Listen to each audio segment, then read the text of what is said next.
Hey guys, welcome back. So if you clicked on this video just to know if Skil or Ryobi was better, it's going to be Skil. So if that's all you needed to know, go out and buy you a Skil rather than a Ryobi. If you want to stick around and see why I chose Skil over Ryobi, hang tight and I'll get right into it. Here we go. Starting off, prices is always the first issue with people. So Ryobi is $126.26 down to $50 refurbished. I purchased mine for $50 on sale this Christmas. The Skil, no sale, is $149. I purchased it 2 Christmases ago for $129. Ryobi has a 2 horsepower 10 amp motor. Skil has a 2.5 horsepower 14 amp motor.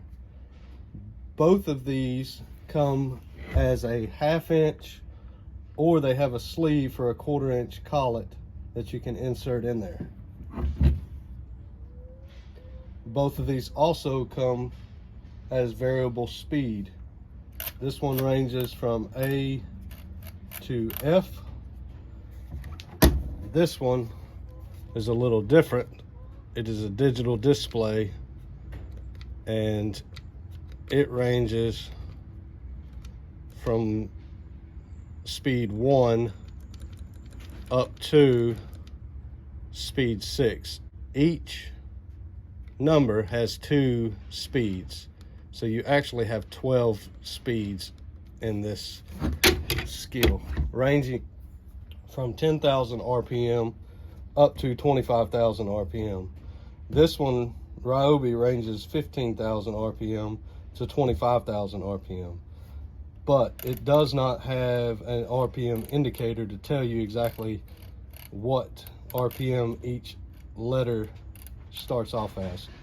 It's not a big deal, you can kind of figure it out. Both the Skil and the Ryobi have a plunge router. This one plunges, but it's kind of stiff. It does have some issues toward the bottom where it's almost like it pushes back, or it's the pieces are bent a little bit. It does lock. This one, very smooth, free plunge all the way down to the bottom, easy locking device. This one is a little bit better than this one as far as the locking device goes. It's a little bit thicker, wider, and this one actually, you can feel it lock and stop. This one, you can feel it lock right there, but you can also feel it lock down here and, you know, all the way down. It just doesn't feel as secure when it's locked. Both of these plunge routers have a Accu set or Accu stop. I do like the Ryobi's indication a lot better because you can actually read it. The Skil one it's in there, but it's kind of hard to read because it's the same color as, you know, there's should be like whiteout or something in there, maybe to bring the numbers out so you can read them a little bit better. The Skil does have a 1/4 inch drop in the settings, and it has the micro adjustment also. This one has a micro adjustment. Each turn is raised up 1/64 of an inch, and you just twist it, and a full turn is 1/8 of an inch. Both of these guards, I would say, are junk. They don't work. This one's loose. Granted, I have had this one for over a year. It vibrates. I've tried to tighten it down. It doesn't tighten down anymore. You could probably stick a washer under there. This one right here, the first time I turned it on, it flew off. So, a new design is needed for this, I would say, if I were going to keep it on there. The debris guard is, I don't know. It needs to go back to the drawing board, I think. I'm horrible about instructions, but I did have to fall back on the instructions to figure out what speed I could run a 2-inch bit at. So this one is nice because the digital settings give you a variation of bits that you can use. And I'm using a straight bit, but it's 2 inches thick. So I would select straight bit, and this one goes up to 3.5-inch bits, so that's pretty nice. I'm using a 2-inch bit, so it adjusts the setting, the RPM settings for that specifically. And I can switch from hardwood, softwood, and plastic, which this is white oak, white oak, pin oak, and red oak. So all of those are hardwoods. So I'm going to keep that adjustment, and then I hit set, and it sets me at indication 3, or setting speed 3. So that's what I'm going with on that one.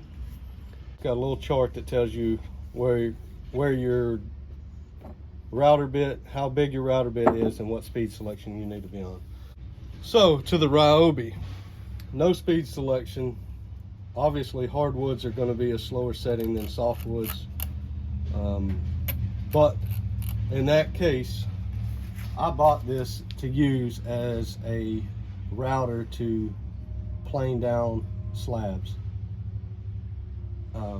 That being said, I went to the owner's manual. I had to pull it right back out of the trash can because I don't normally read these things. So the owner's manual unfortunately only goes up to 3/4 of an inch bit. So running a 2-inch bit on this Ryobi obviously is, I don't know whether it's not authorized. I'm going to do it just to see how well it operates, but it only shows to go up to a 3/4 inch bit. That being said, this is a 3/4 inch bit. This is a 2-inch bit. It would take me forever to get through this 5-foot slab with a 3/4 inch bit. And most 3/4 inch bits have a shaft that's only a 1/4 inch. You don't need a 1/2 inch for a 3/4. But I'm going to give it a whirl.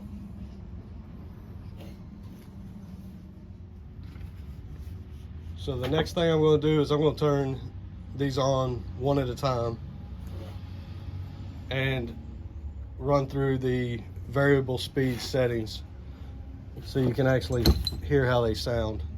Now granted, I've used this one quite a bit, and I did have to change the brushes inside of it. So this will not sound exactly like a brand new one. It's actually quieter than what I have, but still, watch the vibration compared to each one of them at each setting. All right, here we go.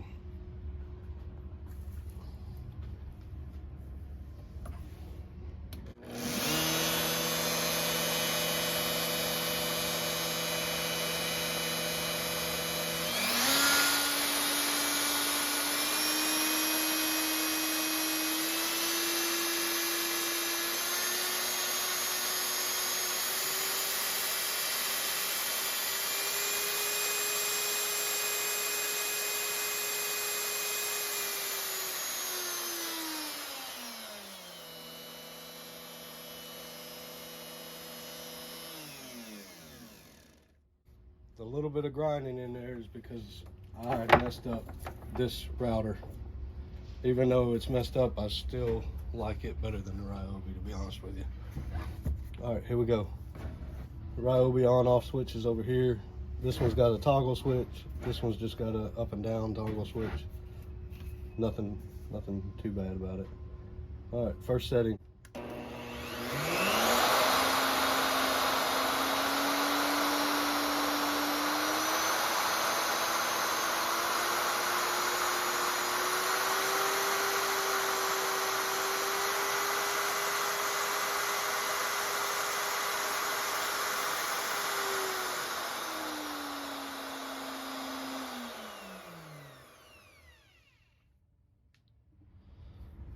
Not too much of a difference there, I don't think. Granted, the Ryobi is that hardened plastic. It's kind of slick on your hands as far as controlling it. If you were sweating or something, it might get slip out of your hands. Not bad, but this one has a rubber grip. Nice grip on it.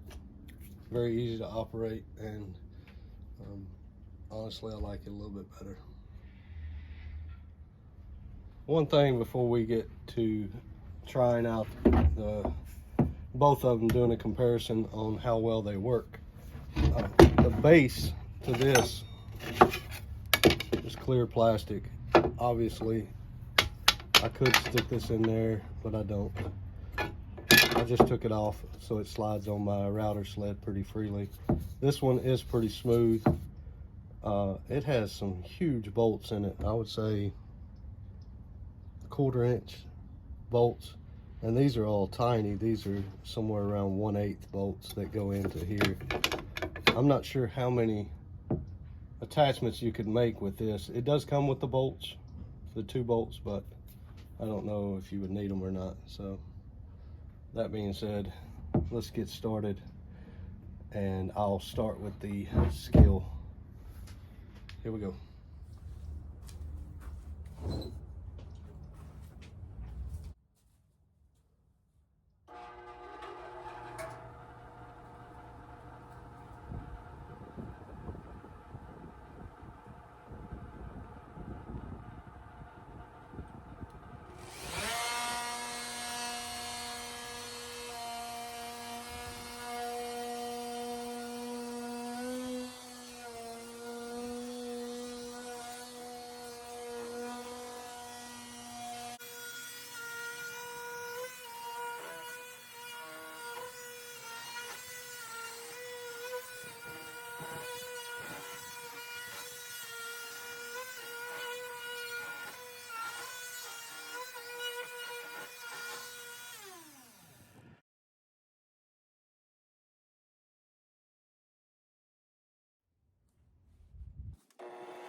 So the question is, will the Ryobi cut with a 2-inch blade? Absolutely.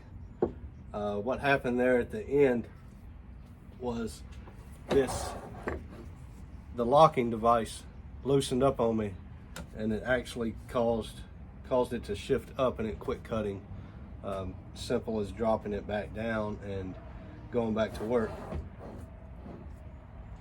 That being said, it's not a bad router, but if I had to choose, I would choose the Skil over the Ryobi.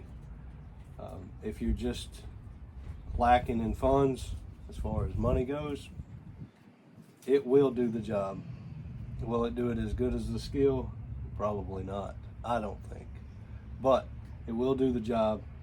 I am going to keep the Ryobi just in case the brushes go out in this one again. The brushes were about $15.